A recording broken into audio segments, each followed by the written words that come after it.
Olá, olá, olá, pessoal. Nosso devocional de hoje a gente vai responder a pergunta: como não negar a fé? E para isso a gente vai refletir um pouco da situação quando Pedro negou a Jesus antes do processo de crucificação de Jesus começar. Porém, a gente vai trazer um fato também desse capítulo 14 de Marcos. Lá no começo informa que 2 dias depois seria celebrada a Páscoa. E ali uma mulher vai e derrama o perfume em Jesus, né? Algumas Bíblias até colocam assim: Jesus é ungido em Betânia. Mas por que essa situação é importante? Porque sabe, até quando na nossa própria vida, na escola ou em algum curso, o professor fala assim: preste atenção nesse assunto aqui, porque lá na frente ele vai ser extremamente importante para entender tudo. Então, e com a Bíblia é sempre assim. Sempre tem fatos que a gente deixa passar desapercebido muitas vezes, porque a gente se acostuma tanto com o fato das pessoas nos contarem, nos informarem, que a gente deixa as coisas passar. E isso pode se tornar um fator de negar a fé, nos tornarmos negacionistas da fé em Cristo. Essa mulher, ela reconheceu, ela não negou quem estava ali naquele ambiente, e com a atitude de ungir Jesus, ela confessou a fé dela publicamente em Cristo com esse ato. E lá mais pro meio do capítulo acontece a situação de quando Jesus vai orar no Getsemane com Pedro, Tiago e João. E Jesus exorta-os, encoraja-os o tempo todo a aguentarem firme na oração.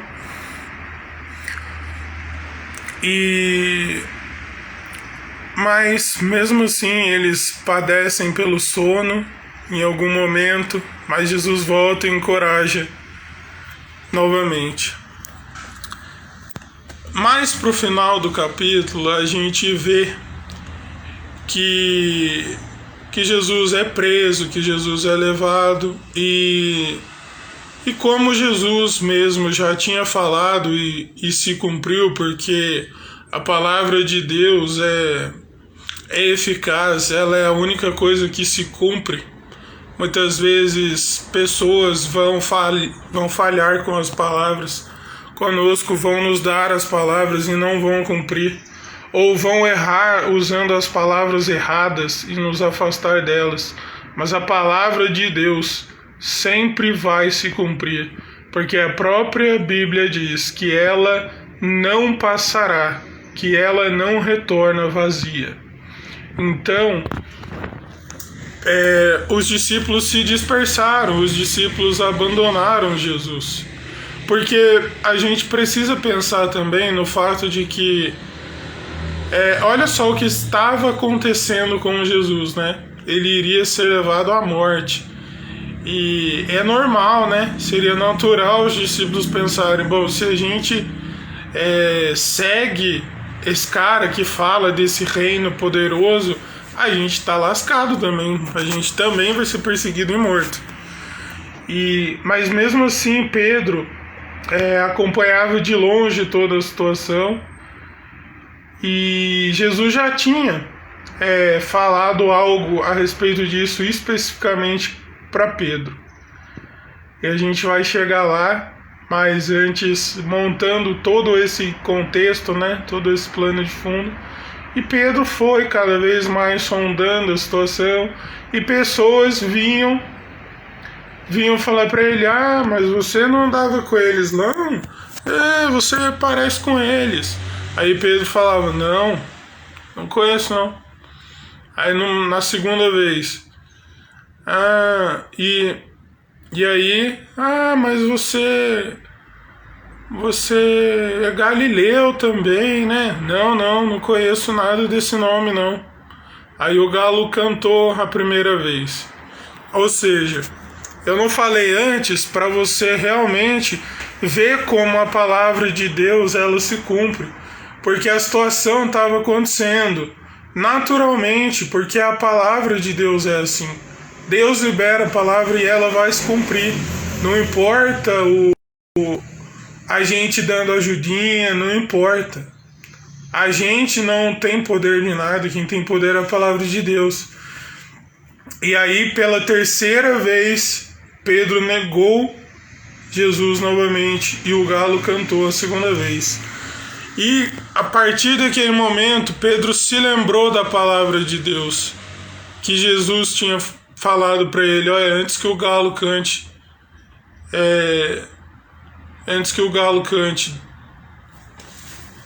você vai me duas vezes, você vai me negar 3 vezes. Ou seja, dito e confirmado, o galo cantou a segunda vez, ele já tinha negado 3 vezes. Entendeu? E aí a gente muitas vezes se foca muito nesse fator, né? De que precisamos tomar cuidado para não cometer o erro de Pedro. Isso é importante. Cada situação guarda o devido ensinamento.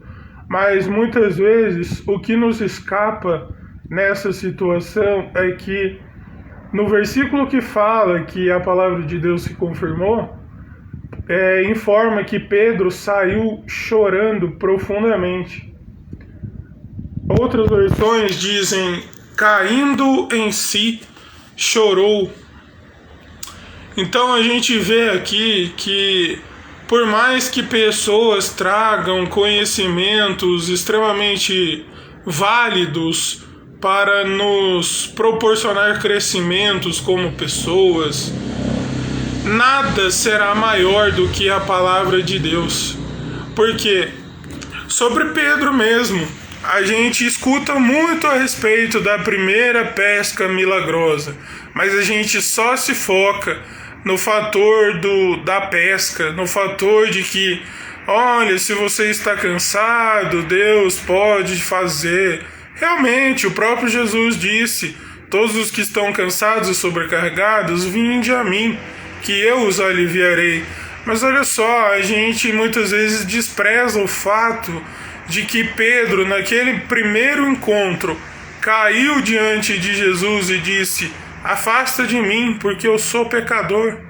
E veja só, na segunda situação, ele também cai nele mesmo, igualmente no primeiro encontro. Só que dessa vez, Jesus não estava presente fisicamente na frente dele, mas por ele ter acompanhado Jesus durante 3 anos e meio, durante esse processo todo, ele sabe da transformação que Cristo fez na vida dele, sabe que Jesus curou a sogra dele. Então, são combustíveis que ele usou, igualmente o professor nos fala, olha, aproveita desse conhecimento, lá na frente vai ser necessário.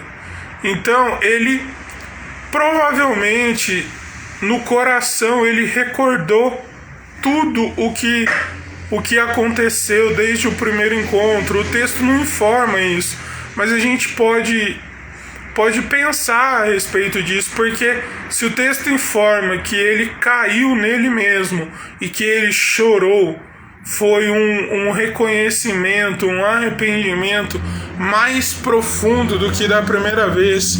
E lá na frente, quando Cristo já tinha voltado aos céus, lá na frente, ele testemunhando sobre a própria vida dele, por meio desse testemunho, mas principalmente e essencialmente pela ação do Espírito Santo de Deus, 3.000 pessoas reconheceram-se em arrependimento e renderam a vida a Jesus. A Bíblia relata isso. E são fatos que a gente despreza, como eu mencionei. um fator extremamente importante de se arrepender, de constantemente estar nos vigiando, nos permitindo sempre ao Espírito Santo nos convencer do pecado, da justiça e do juízo. É isso que a vida de Pedro, na reflexão de hoje, pode nos ensinar. Porque é muito fácil só ficar batendo, entre aspas, em Pedro e falando que a gente está negando. A gente nega sim, mas o problema é que a gente não reconhece que a gente nega. Sabe? A questão é, do que adianta tantos conhecimentos que são trazidos de fora e são colocados acima do ensino da palavra de Deus para nos 3 passos para isso, 4 passos para aquilo, 12 passos para não sei mais o que, e a gente esquece da essência, a gente esquece que muitas vezes tantos conhecimentos de fora que se tornam mais importantes do que a palavra de Deus podem se tornar instrumentos de negação da fé em Cristo. Sabe, do que vai adiantar muitas vezes a gente se render a pessoas que falam 3 chaves para isso, 4 chaves para aquilo, 10 chaves para aquilo outro, 2 coisas que podem mudar a sua vida. Fica algo sensacionalista, um marketing barato em cima de algo que nunca foi vazio, que é a palavra de Deus. Então, para não sermos negacionistas da fé em Cristo, precisamos reconhecer que dia após dia precisamos nos arrepender e sermos aperfeiçoados, não por conhecimentos humanos, mas pela palavra de Deus.